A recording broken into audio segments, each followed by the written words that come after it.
Trainers, I'm very excited to welcome you to the inaugural episode of Out of Pocket, featuring one of my close friends, Nina is Noob, on Twitch and YouTube. This little guy is going to make a whole lot more sense in a minute. Enjoy. Trainers, welcome to my half of our Out of Pocket first podcast with my friend Nina. Nina and I met, 3 years now at this point, playing Hearthstone together. We were both actually streaming Hearthstone at the time. Nina pivoted to a successful Marvel Snap channel, and I pivoted over to Pokemon, and now we are reunited once again over at Pokemon TCG Pocket, and we are really excited to bring to you fortnightly, a British term I've been informed of, as well as Taylor Swift, a fortnightly podcast about, whatever we feel like talking in regards to Pocket. Take it away, Nina. Well, yeah, first when you suggested doing this podcast and you said bi-weekly, and to me, bi-weekly, that means twice a week. And I was like, oh, wow, you've really committed. I don't even know if I have that much to say, twice a week. But apparently bi-weekly means every fortnight, right? In the US? Am I understanding it wrong? No, it's like both. Well, we don't understand it either. It wrong. Someone will send me a message and they'll say bi-weekly, and then usually we'll follow it up with every other week immediately after. Could you give everyone a quick intro on my channel? You might be familiar with Nina if you guys have played Snap, or you may have seen her on some Twitch events, or a bunch of different things. She's been around for a while. Yeah, I have been around for a while, and stop throwing around the term successful. If you are go check out my channel, be like, they should check out your channel. Successful? Oh my god! It's anyway, if you want to see the second part of this podcast, make sure to go to my Pokemon Pocket channel, Pokenina or Pokenina, whatever you want to call it. We covered 2 subjects on there, the features we'd like to see in Pokemon Pocket, and also monetization in Pokemon Pocket. And I feel like we did a good job with those 2. Insightful comments. We made a lot of insightful comments. People that play games sure have opinions. That's all But yeah, go check that out. Yes, absolutely. And Del, I know you got a addition to your family recently. Can you please show us? Yeah, please hold. Oh my days. It doesn't fit in the frame, but I think some of you have seen him in the backgrounds of some of the newer videos. I took out my headphones when I brought him, but he is a life-size Psyduck. I bought him life-size? Is that how big a real Psyduck would be? Yeah, you've seen Detective... That's way too big. No, you've seen Detective Pikachu, right? Yeah, but he didn't look that big. But we have to put him on the ground. He is. I thought he's supposed to be a duck. That's like a small hippo. Don't say... You gave him a headache. It's okay, he can't hear it. He's got his ears covered. But yes, this is my responsible purchase for the year, so very excited about it. Wow. I'm very jealous. Show me your Pikachu back there. I see him chilling. I have a Pikachu, but it's nowhere near as big as yours. It's pretty big though, right? My Pikachu is a little bit worse for wear because my dog keeps wanting to jump on it and scratch his face. But yeah, this is it. It doesn't fit either. But I'm pretty sure it's a lot smaller than yours, and it's I think it's like a squishmallow kind of thing. It's like very, very soft and almost like a beanbag. Oh, I kind of like that. Yeah, it's really nice to like lean on, and it's probably my dog's favorite dog bed. Second favorite dog bed. You'll have to get another one for him. I got him in New York. Oh, very cool. Did you get him at the New York Nintendo store or Pokemon store, right? Nintendo store, yeah. Oh, very nice. They have a small Pokemon section there, and yeah, I got this, and I also got this Mimikyu hat.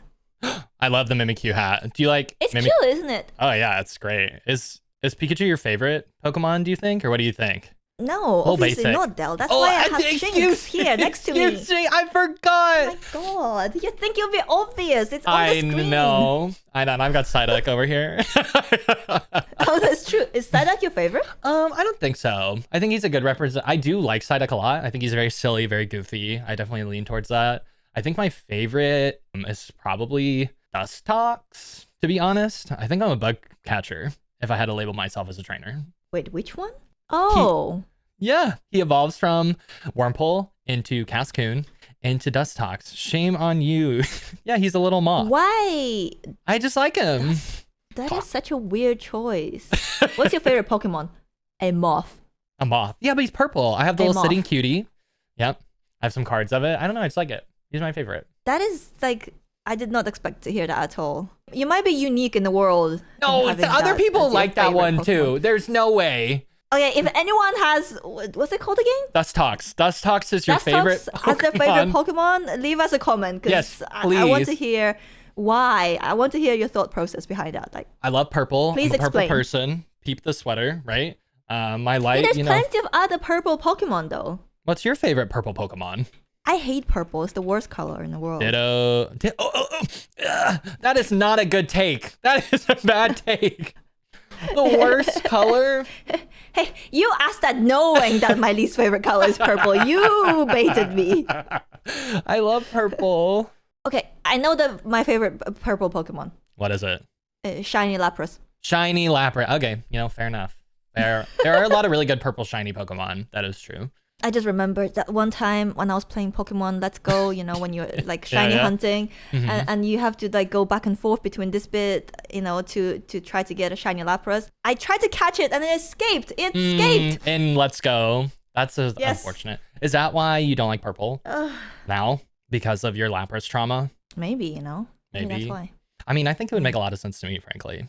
That's your trauma. Okay, with Nina's trauma and her strong disdain for purple, very shameful, out of the way, let's move on to some topics I want to cover today. First one I want to talk about is Pokemon TCG Pocket as the world's best battle simulator / the world's best collecting simulator.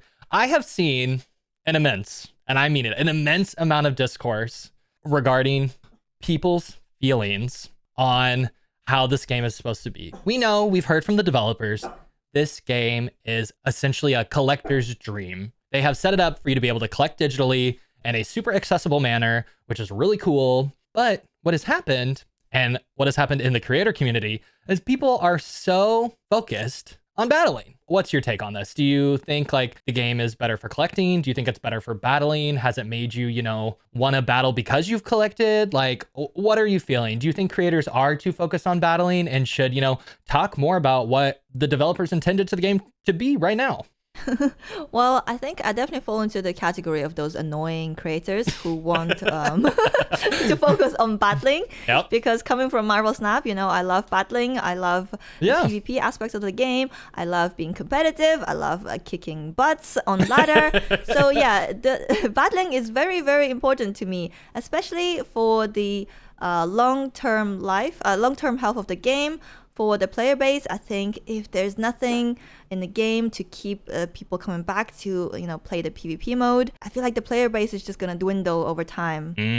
People need incentive to play, unless it's just people who play super casually just to collect cards. And there's a lot of people like that too, Even with paper Pokemon TCG, there's a lot of people like me who don't even play the game, but we just like opening packs, just like collecting cards. Yeah. No, that is actually... I feel like most people who like buy packs and open packs don't even play the game, Yeah, that's exactly what I was gonna say. I think for Pokemon, like especially as a kid, like we only open to like get our favorite card, like get a really cool shiny card, those sorts of things. Like there's so many huge YouTube channels that are just about like ripping and shipping, like can I hit the rare one? Like I mean, I even have like my little YouTube short series that's like, is it hit or is it shit? Like it's totally not focused on anything related to nice name. Yeah, playing the game at all. And it's just about like collecting cards. Some people collect them for money. Some people collect them for their favorite. Some people want a master set. And the intention of this game, right? And we've heard from the developers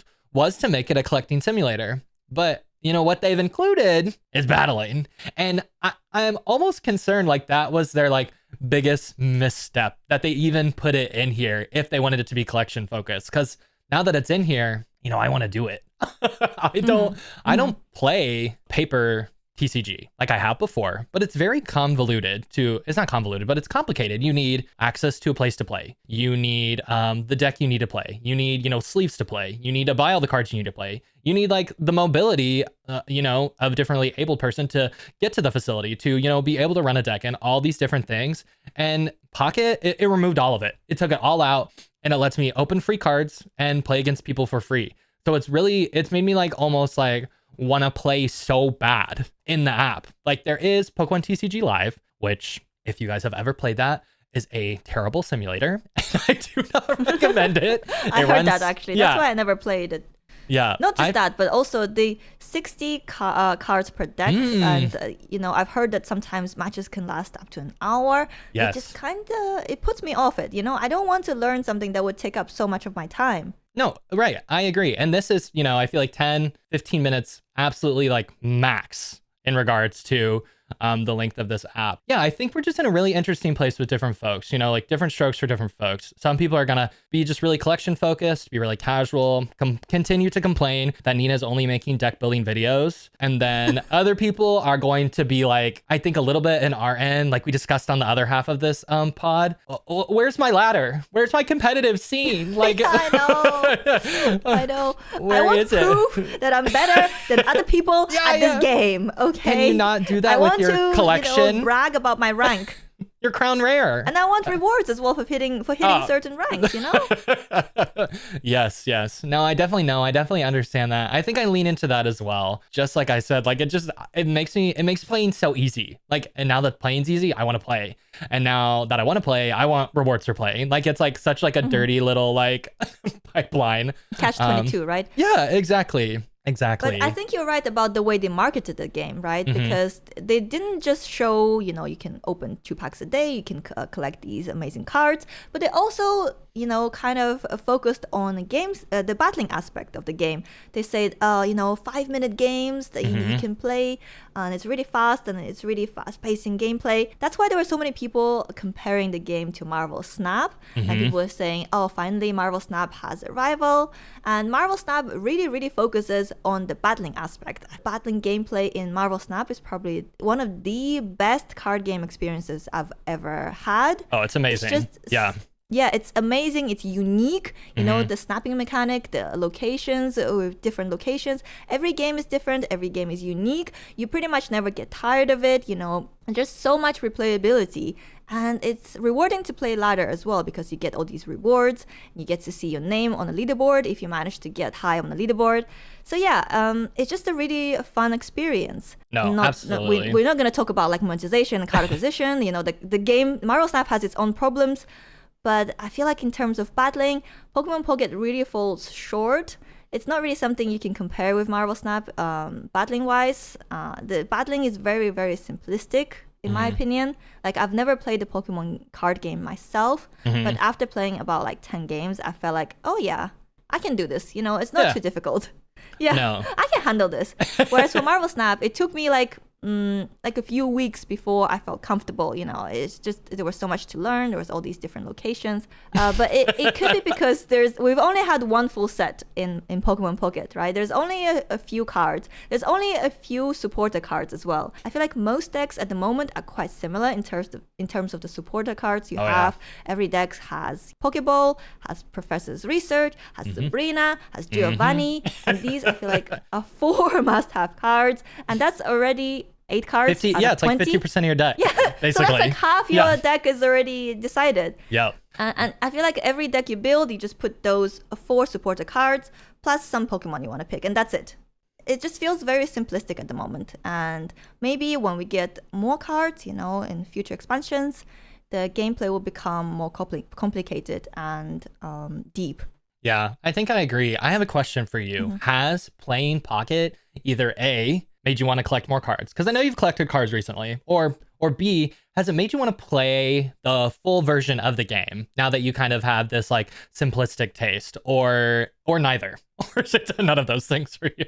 Oh, I mean, now that I've tried I feel like Pokemon Pocket is a simple version of the full Pokemon TCG, right? Yep. The base game mechanics are kind of similar. So now that I know how to play Pokemon Pocket, the full version doesn't seem as intimidating. But I still don't feel the urge to collect all the cards and to learn a brand new game and to have 60 card decks and to sit there for an hour and play it. I just don't have time for that. I feel like in this day and age, the day and age of brain rot and like instant gratification, I want fast games. I don't want to sit there for an hour playing one game. I want to play it for 5 minutes, maybe 10 minutes max, and then move on. If the games are short, if you have a bad game, you move on to the next game. Yeah. And it's not too tilting. But if you waste an hour playing one game and you lose, that's just gonna feel bad. Oh, terrible. I call Marvel Snap and Pocket my toilet games sometimes, right? I can you know, a good restroom break while I'm playing and, you know, wash my hands literally and physically of the game and move on with my day. So, you know, I agree. And I cannot do that with paper TCG. But have you bought any packs? Has this made you want to buy packs? Yeah, since I you would started? not recommend playing a paper TCG on the toilet. I don't Yeah. know if you'll find anyone to play with you. A special It's gonna be a very someone, unique perhaps. experience. Yeah. Yeah, maybe. His and her toilet Yeah. playing Pokemon TCG. Oh my gosh. Yeah. Yeah. So yeah, I think it's been interesting just like hearing people talk. I don't think we necessarily have like a great like take from this besides like it's made me want to play and I want them to improve the competitive version of it. And like people like Nina who come from, you know, more competitive or more competitively driven just want to see the competitive. They like the pack opening. It's fun, but you know, they want to play. Oh, I love pack opening. Yeah. What do you mean? I haven't expressed my love of pack openings Do it yet. now's Did your I not talk time. about it? No. I think that's why I got yeah. into card games in the first place. Really? Through my partner. So he was really into Hearthstone ever since it came out, like 10 years ago now, right? Oh man, and I I've think always longer. been like, oh, really? Yeah, Oh, yeah. 10 years. They celebrated their 10-year anniversary last year or Let's something. see. Let's see. Oh, Mark 2014. You're spot on. Yeah. Okay. So Hearthstone came out 10 years ago, and Aaron played it ever since its release, and he was trying to get me to play, and I was like, no, this looks stupid. Let's not play that. I'm just going to play WoW. I don't need to play this card games. What a nerd. But then one day, it was new expansion day. He bought a bunch of packs, and he's like, oh, come help me open these packs. Ooh. And Yeah. I was the one clicking the, opening packs in Hearthstone. I was like, oh my God, this is so much fun. Because he is a very lucky person, right? Yeah. Whenever he opens packs, he gets like all these legendaries, all these Really? gold cards. And the experience was just so exciting. And that's the first time I experienced, what's it called? The loot boxes? Yeah. I guess just card pack, digital pack openings. Like I don't loot box. Yeah, I don't know. Is it loot box? It is loot boxes, right? Because you don't know what you're gonna get. Yeah. No, so that's my first experience with it. And obviously, I have a very addictive personality, so I was hooked, obviously. And I was like, oh my God, this is so much fun. Can you buy another 100 packs? And I'll open them all. So he did. And again, we got a bunch of legendaries. It was so much fun. And the pack opening experience in Hearthstone, it's very it's very immersive. It's very magical. It kind of transports you into like this little tavern in Azeroth. And having experience with World of Warcraft games and Warcraft 3 games, I kind of knew a lot of the characters already, so they were familiar to me. So I really loved that experience. So I created my own account in Hearthstone and bought a bunch of packs and started opening them. And the experience was very different on my account versus Aaron's account because I'm not as lucky. I went about 30 packs before I got my first gold card. And it's not a legendary card; it's a gold card. Those. The full value kind of like disenchant ones. A Pokemon equivalent would be like illustration rare. Yeah. Yeah, illustration, like a 1-star card. So I was like, maybe my account is broken. So I was, Googling, like, is a new account, can new accounts get gold cards? And it's like, yes. So yeah, my pack opening experience wasn't as fun, but that's how I got into Hearthstone, basically. That's when I started playing Standard a little bit, played my Mech Hunter. That was fun. Ooh, what a throwback. Yeah.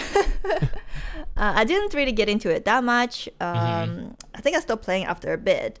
What really got me back into the game was the release of Battlegrounds, the auto battler mode. Yes. Which you could play completely for free. You didn't have to spend any money in the beginning. You didn't have to buy a season pass. You just open the game. You have access to all the cards. Yes. And it was an amazing experience. And I played that for 2 years before moving on to Marvel Snap. That was quite a shock to the system and to my wallet. The rest is history. Thank you for the sharing that. The rest is history, yeah. I didn't know that. That's such like that's like a great memory like you can have and share with your husband too. So it's really cool. So yeah. I was a little bit nervous with Pokemon Pocket opening packs in it. Like, what if the experience is not nice? What if it's really boring? What if it looks bad? But I had nothing to worry about. The pack opening experience is wonderful when you open a a star card is amazing. When you open immersive, it's basically Ooh. like watching a scene from a movie. You know, it's just so magical and special. Yes. So yeah. Yeah, that's a great comparison. I totally like, I didn't even think about comparing it to the Hearthstone card experience. Like, you're so right. That experience is amazing with the little tavern and the opening and all that stuff. Like, you're right. Nearly just as good of a job as well. They transfer, Nearly, not as good. It's close though. I love I the miss little the carousel. legendary. The sound effects. Voices. Yeah, but okay. But you get the random mystery shine, which is a mystery I have been trying to solve since I started this. When you open a pack, sometimes, right? Sometimes it shines. And some There's people, like a glitter coming out of it, right? It's a blue, like sparkles coming out of the pack. Yes. And when I first opened it, people are like, that's a rare pack. And I was like, actually, right? Actually, so glasses up. It's not a rare pack. I've opened a rare pack and that's not what this looks like. And I even like went back through my rare pack footage and it didn't shine. Like, it didn't shine. And so there was no sparkle? No. What? I don't think so. Okay, maybe I'll have to triple check. Why is there sparkle? I don't know why packs sparkle. All a sparkle to me means now is good pack, right? Like, you're probably gonna get an illustration rare. You're probably gonna get another rare. But like, just the other day I got a pack with 2 illustration cards in it and it did not sparkle. I would expect that to be a sparkle. That's an amazing pack. And then I opened up another pack right after it did shine, and I got 1 illustration card and an uncommon. And I was like, why did you shine when I just opened this other pack? So that is a critique that I have for the battling experience. Why are some things shining? For the pack opening experience. Yeah. I don't understand. That was actually, that's something that I was trying to figure out as well, because when I was doing my full spend days, the pack opening days, sometimes I'd get a sparkle, and I'll open 10 at a time, obviously, and sometimes I'd get a sparkle, and be like, ooh, one of these is really good, but I could never figure out, like, what would cause it to sparkle. No. And then, like, whenever I see 10 packs open with no sparkle, I'll be like, oh, these are all ass. Yeah. But then they won't be ass. There will be a few packs where there's good cards. I couldn't figure out either. Maybe it's just random. I mean, the pack is good, right? I feel like when it does sparkle, I mean, like, there's something good. Yeah. So. Yeah. But they won't always have a sparkle if the pack is good. No. So if you guys have solved that mystery, like anyone, the internet can help us with that, please let us know. I would really want to know. Yeah. I want to know what the logic is behind the sparkle. Me too. I trolled Reddit. Mysterious sparkle. Yeah, I've watched other creators. Again, people said it was a rare pack. Absolutely not the rare god pack when it sparkles. Can 100% squash that one, and I think people have with time too. So yeah, those are our biggest things. The collecting experience feels super nice. Nina has said not quite as good as Hearthstone. I don't know. I think it's for me. I think it's just as good, but maybe that's because I like Pokemon a little bit better than the Hearthstone characters. But you had more history, and in terms of I like Pokemon better than Hearthstone characters. You do better than WoW characters. They're so much cuter. They are. WoW does not lean very cute at all. There's cute stuff like you get like little tiger cub or something. Okay. But yeah, Pokemon are definitely have that cuteness factor. Yeah, that's true. It's definitely the cutest card game. It definitely is. I agree. Yeah. I was like racking my brain. I was like, Magic's not cute. They sometimes have cute additions, but it is on average not cute. And Yu-Gi-Oh has some cute cards. Like there's like the marshmallow card. There's like some cat cards. But overall, it's not totally cute, right? I think Pokemon cards. Yu-Gi-Oh, it just seems like so hard to get into, because I did one stream.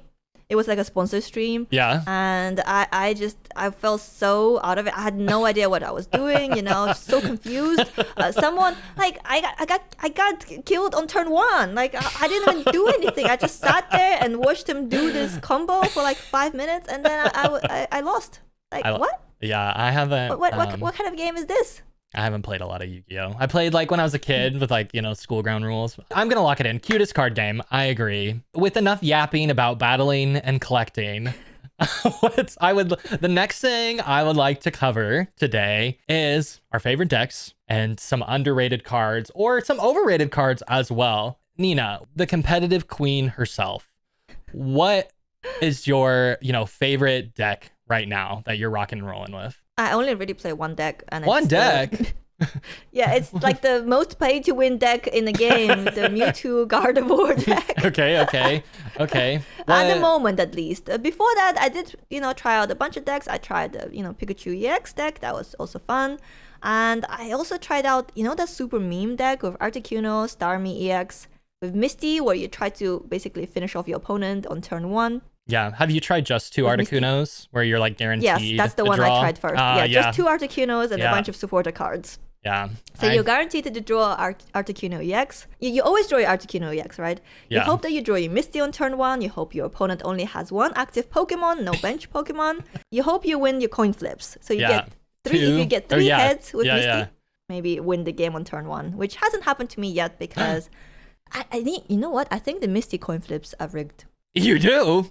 I think what they're way? 100% rigged. In what way? You are a lot more likely to get a tail than a head. Ooh.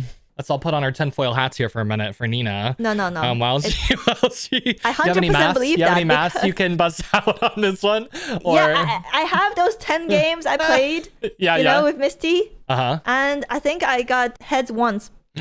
One head. I got 1 head once. Oh. Maybe 2 heads. I literally have a short on my YouTube channel where I do the coin flip, the Misty coin flip, and I lose every single time. You lose every time? Out of 10? Every first coin flip. I think I won like 1. Maybe that's just... And then I lost the second coin flip again. That's the meat. No, I feel like it's definitely rigged. Do you not believe me? No, I don't. I'm sorry. I hate to break it to you. I just think you need to play a lot more. The variance is bound. It's bound to balance out after you get, I don't know, 1,000 Misty flips. So come back with 1,000 and we can talk on 1,000. 1,000. Come back with 1,000 and then we can I will come back, I know you will. I will do it. Months later, Nina brings up her spreadsheet. She's like, Okay, so you're rocking Mewtwo for your favorite deck what overall. About you? I think for my favorite one, let me think. I'm gonna have to go with Pikachu killer. Yeah, no, just Pikachu. just good old standard Pikachu. I pulled the crown rare. So I mean, look at him. How can I not? You mean Pikachu EX, because not just Pikachu. No, not the basic Pikachu. Not irrelevant. Pikachu EX, I think it's my favorite card. I always like really aggro decks. No think, hit good is probably my favorite. And I have the Zapdos illustration, which is really cool too, to rock as well. Oh wow, it's beautiful. Oh yeah, I love it. That's gorgeous. Yeah. I don't have it. Soon maybe. You can craft it. Just keep waiting, just keep wailing and you can craft it up. I have the Moltres. You do. I do not have the Moltres. I do really like the Moltres as well, so I think they're all good. They're amazing, but I think Pikachu's my favorite. Like I said, I just like to hit hard. I like to not think too much about it. Pikachu does that excellently. Just kind of get him online, toss some bench Pokemon there. Wow, I only have actually 2 full art EXs. That's not very many. Zapdos EX. I have a bunch. Is good. And yeah, you've got 3. Oh, this is your free-to-play account. No. This is my main account. Oh, this is your pay-to-win account. Yes, my pay-to-win account. Yes. You've got 3, so you've got 1 more than me. No, I've got Moltres EX, Gengar EX, Machamp EX, Mewtwo EX, Mewtwo is Marowak EX. Those are full arts, not the illustration rares. Just the rainbow borders. See how this one has the rainbow? Oh, the rainbow borders. Oh, I only have 3 then. Yeah, which is, it's 1 more than me. These I really like those. Illustration rare EXs, which are the same rarity as the full art EXs. They both have like 2 stars. What's the difference? Okay, so the borders are different. One, the borders are a different one. I got you. The full art cards, it's just the card really big, right? The background is really plain, and the whole card is holographic, and it's kind of got the this swirly kind of muddy pattern. The illustration rare EXs are, a beautiful drawn background. They feature other cards. The whole card is still holographic and it has a rainbow border, which I much prefer on it. I really like that rainbow border. But no, the rarities in Pokemon generally are pretty confusing. And I have found pocket rarities to also be a little confusing, frankly. I think if you just refer to the star, on them, I think that's pretty easy. Star cards, 1 star, 2 star, 3 star, and then a crown rare. Do you think anything's totally overpowered currently and just blowing everything out of the water? Definitely. What do you think of it? Starmie EX Starmie seems EX. very, very overpowered. Yes, the free retreat on it Yeah, is I don't understand why. Is it a mistake? crazy. I don't think so. So what's interesting in paper TCG, there's a ton of like supporter cards that make retreating free. So pretty much no one pays attention to the retreat costs, to be honest. So like that's interesting that in Pocket, I feel like retreating is like a huge thing to play around with. Like you're running X speeds, like you're pulling your cards in and out. And the fact that you can like just smack with Starmie and then leave, it's really cool. I think you're right. I think that card is particularly like super duper strong. And also it hits hard for only 2 energy. 90. Yeah, Pikachu can do the same if you have your bench loaded up. But then, like, I feel like it's a lot easier to fulfill the Starmie requirement. Yeah, it is a stage 1, so you do need to evolve it. Yeah, so only stage 1 though, not stage 2. No, it's and not. And you need stage only 2. 2 energy to hit, and it's free to retreat. It's just, it seems like good in every way. It does seem, it is very good. I do really like Starmie EX. It's definitely one of my top cards as well. I would love to see an illustration rare Starmie EX to get. That would be really nice, yeah. Just like underwater, like featuring, I don't know, like Corsola, some horsies. Amazing. The full art's okay, and I do have it, but I don't think it's amazing. It's beautiful. It looks so 3D, actually. It does. Oh, the art in Pocket, outstanding. I think it blows a lot of digital stuff out of the water. Like the movement and like the shine that comes with the movement from the light source or whatever. Fantastic. What do you think about Lickitung? What do I think about Lickitung? I think it's annoying and I think it's a meme. I've seen all these like posts and like other people being like, deal the most damage possible with this one card. And I'm like, it's Lickitung. It's like I don't want to. Are you calling out on YouTube clickbait? No. I wouldn't do that. I wouldn't post like that either. That'd be shameful. Shameful. Yeah, I think I know what you mean. On Reddit, I've seen a few posts where like, oh, I dealt 700 damage in one hit with Lickitung. If it were me, it would be like, tails every single time. Tell our audience here how you feel about coin flips. I know you feel a certain type of way, but I don't think you've expressed your emotions yet. I mean, I only feel badly about it because I always lose them. If there is a way to get bad RNG, I will get bad RNG. It just follows me around from game to game. I feel like even when I was playing Hearthstone, Battlegrounds, I always got really bad RNG, like in my shops, or even like opening up your packs. Auto battler opening packs, yes, in a standard Hearthstone, and then in the auto battler, the way the matches go, because you can get this tracker that tells you, oh, you're 98% favored in this matchup. No, managed to lose. And in Marvel Snap, I feel like there's also like bad RNG follows me around, not just locations, but draws and like randomly summon cards. I think that followed me into Pokemon Pocket as well, in form of coin flips. Have you tried? That's why I think Misty is rigged. If Misty is not rigged, I'm just an unlucky person. Yeah, maybe you are. I have to believe that she's rigged. You have to. You're not the first person to that pitch that my way, and I don't think you'll be the last. But if she was rigged, that'd be crazy.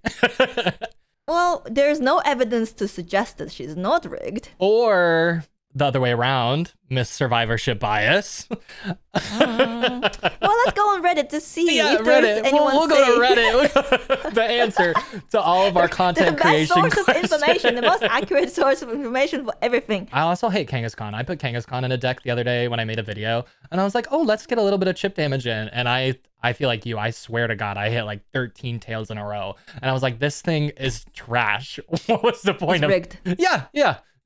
My Kangaskhan's rigged. Your Misty's rigged. Like, what? Let us know down below what's rigged for you. Like, we'll be. Do you have a card then that you think is overrated? Do you think Licktung's overrated, or a card that's underrated that you would like to call out? I mean, for me, any card that involves a coin flip is overrated because you're relying a lot on chance, and because my luck is so bad, I don't like relying on coin flips to win games. So for example, like Zapdos EX, it might perform well for some people, but I know it's not a card for me. What about you? What do you think? I don't mind coin flips. I like coin flips like Zapdos, where you get a few, so you get chances to hit. So like Moltres, I like Zapdos. I like Jolteon. I'm supposed to like Kangaskhan, but Kangaskhan is rigged. So I don't like Kangaskhan, but I like those.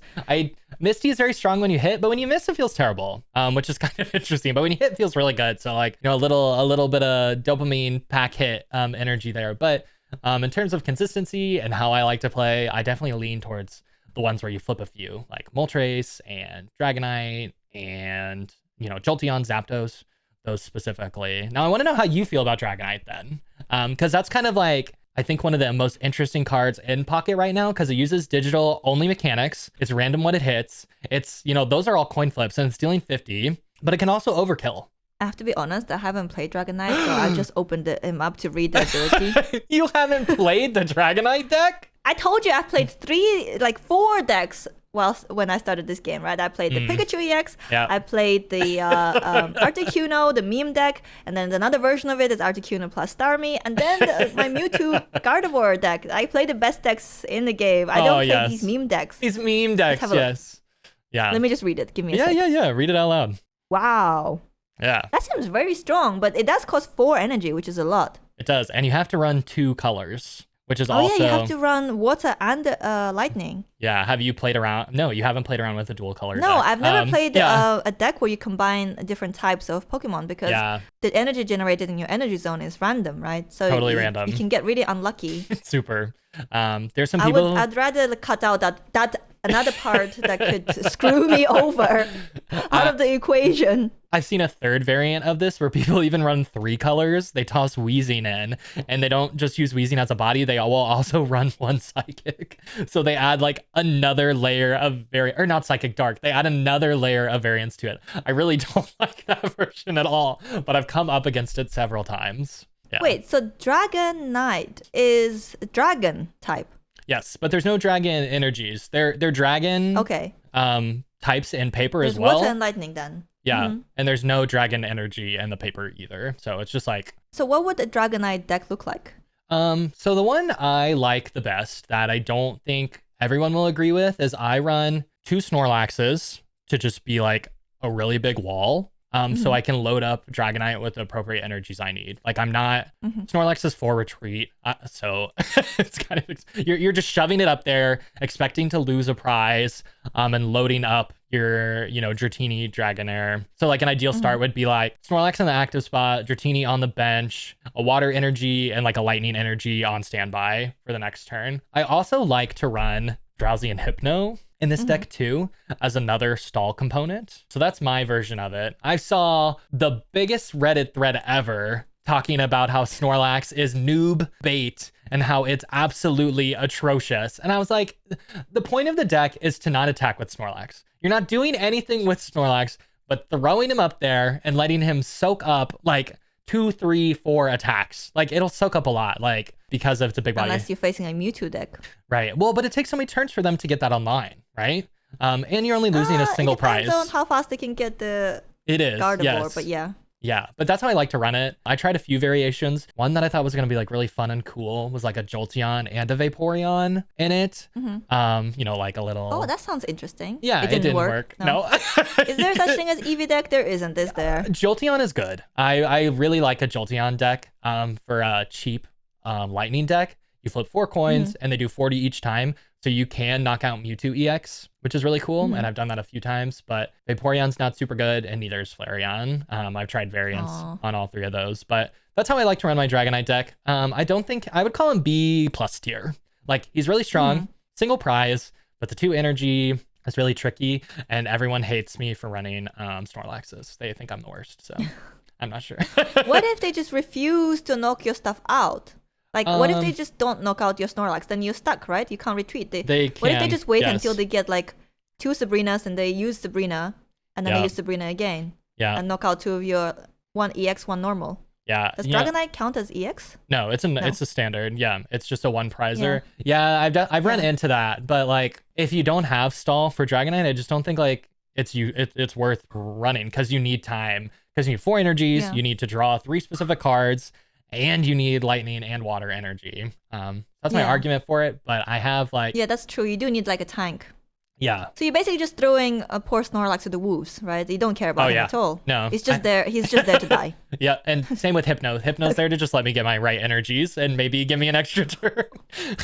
So, Man, that's horrible. I know. Some people will... Because you're never going to retreat him either, right? It costs so much to retreat him. Some people will run Wheezing instead of Dragonite, or not Dragon, oh my god, Snorlax without the energy, just to get poison. And it's pretty chunky with 110. And you can toss a Koga in to like pick it up and scoop it back to your hand. So that's another version. Yeah. Which is like a little... That sounds interesting. It is, but it's, it takes up 4 slots because you need 2 Coughings, 2 Wheezings, 5 slots because you need a Koga, 6 slots if you want another Koga, and then your Dragonite is 9 slots for that line. So that's 15 of your cards already gone, if you run that. So just something to think about. But yeah, it's more of a meme deck, isn't it? Yeah. Again, I think Dragonite's strong. I could still call B+, maybe B.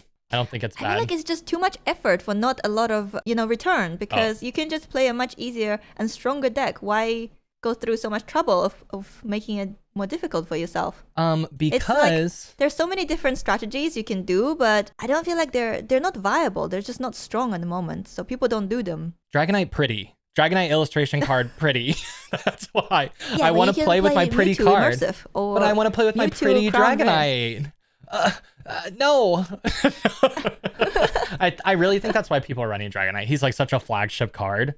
And then he's interesting with the 2 types, and he's a big body and has an interesting effect that they can't replicate in paper. Dratini, the whole Dratini family is some people's like favorite Pokemon family. I would like to talk about the fossils very quickly. Okay, let's talk about the fossils. You're going to be talking by yourself because I haven't played the fossils myself. I've tried a few fossil but things. I'll happily listen. Okay. Well, I'll talk about how they work, how I've used them, and some unique situational uses that I haven't talked about before. So the fossils are stage 1, 2, and 3 Pokemon. The fossils are an item card that you put on your bench and then evolve into a stage 1 Kabuto or Omastar. There's Kabuto and then Kabutops, right? Kabuto and Omastar. And there's also Aerodactyl. So you have to play this item card on your bench, though. It can't attack.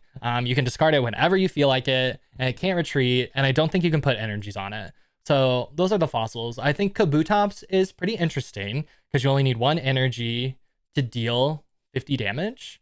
And it also heals the same amount of damage that you deal. So I've had pretty good success pairing Kabutops with Marowak, whether that be a basic Marowak or an EX Marowak. I think that's really cool. And he has like he's pretty punchy because he can stay alive by healing so much. Oh, I definitely saw a Reddit post on that, like Kabutops versus Kabutops. Yeah. So they were just basically stuck there attacking each other over and over again. That is so funny. And I thankfully didn't run into that. And then Omastar is interesting too, because during your next opponent's turn, the defending Pokemon cannot attack. Oh. So that's a really strong attack ability. You can run it with Misty, but it is a stage 2. Yeah, so it's cool to shut down a lot of stuff or, force a retreat and things like that. The fossil cards are fine. I don't think they're particularly strong. I would call them C tier. They're expensive, but they are fun. And people do really like the fossil Pokemon as well. So, but the Omastar one, I can feel like it might work pretty well, actually. Because your next turn, your opponent can't really do anything. They can retreat and attack with another Pokemon. But then they have to pump that other Pokemon with energy, right? And usually you don't have time to do that. No, it's strong. It's just tricky to get online because of the stage 2. But once you get it online, it feels really good. And I've been a fan and I've won quite a few with it. So I definitely recommend checking that deck out because you haven't played any fossils. Yeah. And something unique with fossils that you can do is you can run just the item fossil and not their evolutions. And you can use them as, I like to call them Sabrina baits. So you can put them on the bench. You're not running anything else. You can run them in any deck as 2 tech cards. Someone Sabrinas you, have the fossil. You can have the knockout. And I think there's like a lot of play and potential opportunities to play around with those as tech cards, like moving forward just as a counterplay to Sabrina. Because, you could throw away one of your basic cards, but maybe you need it. Maybe it's a Mewtwo deck and you could toss it in. You want your Rolts. You don't want to lose your Rolts. You don't want to lose your Curlia. Have a Helix fossil. I don't need it. Take the prize. So it's just something to consider with these fossil cards that I have not seen yet. And I would love to see it and try it out. Just a little bit of theory game theory, but I yeah. like that actually. That's very different. Yeah. Thinking out of the box. I know. Out of pocket. Thinking out of pocket. I wonder, do fossils get drawn by Pokeball, or does it count as an item, not an a item. basic Pokemon? Yep. Okay. Yeah, so you can't get any. There's no way to tutor any of the fossil cards, which is not. Which is a huge thing I ran into when I was playing them. Like, it's pretty inconsistent to try and run all three, just because like there's no way to bump up your consistency for pulling the piece you need. Well, I wonder if you can maybe do. You know how with Omastar you have to get it online. What if you put it in a deck with Starmie? Yeah. Okay. Well. Because that'd be pretty good, right? Because like you can use Starmie as an active Pokemon and grow your. Actually, there's no point then, right? Because the Starmie will just finish off the other Pokemon. That's what I was gonna say. I think like I love theory crafting all these, but when I make a deck, I try to always like consider like my central theme and what I think is strong, and just only use things to support that, right? So if I'm building an Omastar deck, I'm building an Omastar deck. But if I'm building a really fast Starmie deck, I'm building a really fast Starmie deck. Like I love Greninja. I want to use Greninja in every single deck I play. Toss out my little like a Ninja Stars, like call it a day, but it's not fast enough. Like I can't run it with Starmie. I have to run, either Articuno, or I personally even like Golduck a little bit because it's not a huge energy investment to toss in. But yeah, so that's just something with deck building generally that I like to think about when I do it. Thank you all so much for checking out the first Out of Pocket with Nina and Del. The other part is on her channel. If you haven't gone there, or if you came from there, thank you so much for coming there. Please let us know if you like this, if you have any suggestions for what we should do. Do you have a favorite deck? Do you have a overrated Pokemon? Do you have something that you think's an underrated, really cool tech? Do you have a premium pack opening experience that you like better? Let us know all your thoughts down below, and we will catch you all very soon in the next one. We'll see you next time. Bye. Bye-bye.